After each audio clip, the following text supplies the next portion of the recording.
We're back here with Veronica again. We just completed our warm-up and we're going to start the second set of our ride. So what I'd like to do now, we've done some transitions within the trot. Now I would like to do some transitions between the gaits. So we'll start with some trot canter transitions and then work on lengthening and shortening the canter itself. So let's get started with that.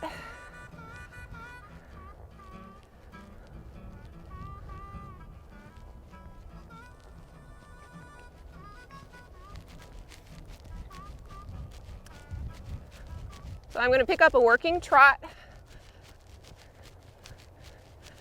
and as I turn to come down the long side, I'm going to position her in first position, and again that is tracking with her left hind, the inside hind stepping up between the two front feet.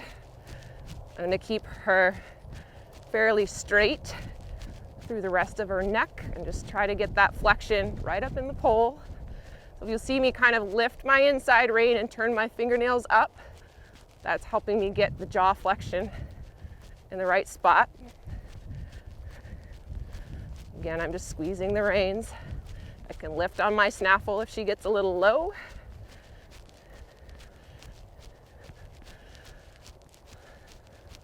So I'm going to be cantering, making the transition to canter out of first position.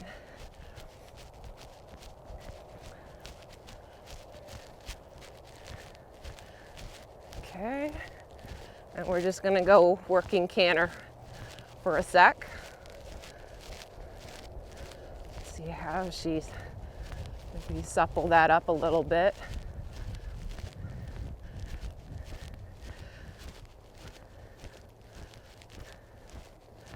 So horses tend to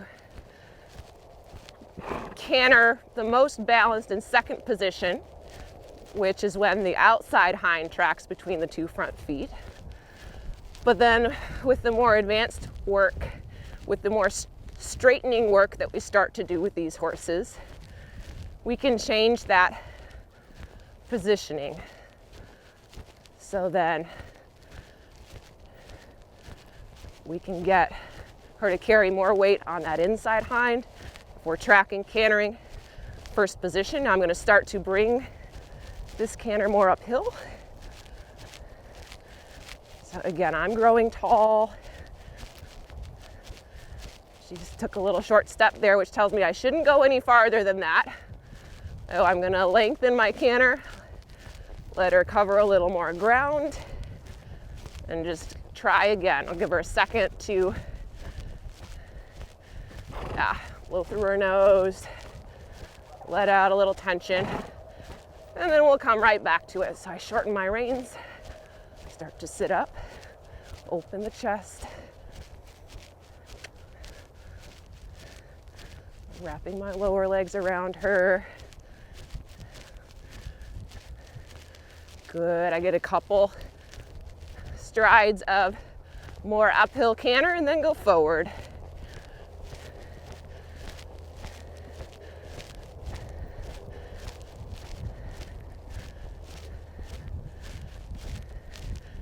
And again, sit up, shorten. I want to keep those RPMs up.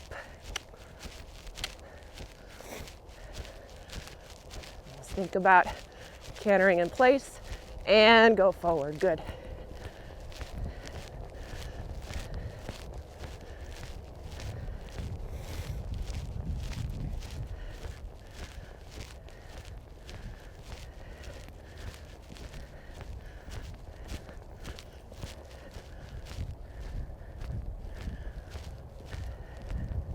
And we'll try the same thing on the right rein now. So again, first I want to get my tracking in first position.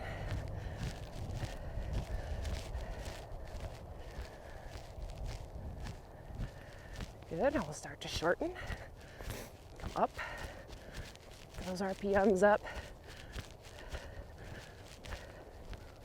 She's saying, oh, that's hard, so I'm going to go forward. I won't stay there too long. Let her lengthen.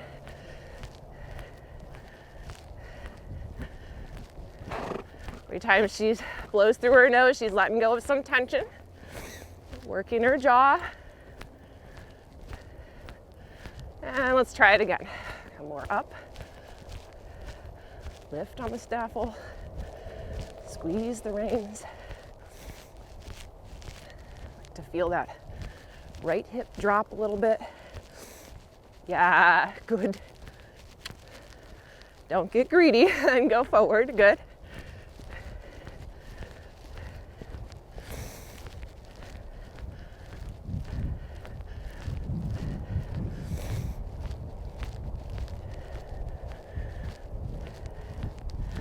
And to finish up, we'll come across our diagonal. Change the flexion, change the lead. Good. Now, before I transition down to the trot, I'm again gonna gather her up, get that balance so that she doesn't fall on the forehand when we transition down. Here. And walk. Good. Very good. So we covered transitions within the gait and also some transitions from one gait to the next. So the more transitions that you can ride within your session, the more gymnastic benefits, the more balanced your horse will be. So it's through all those little changes of balance to going a little off balance to finding your balance again through the transitions that are going to make these guys really get more fit and more balanced. So I ride as many transitions as I possibly can within a ride, and these horses really benefit from that. So we'll give her a little break and come back and do another set.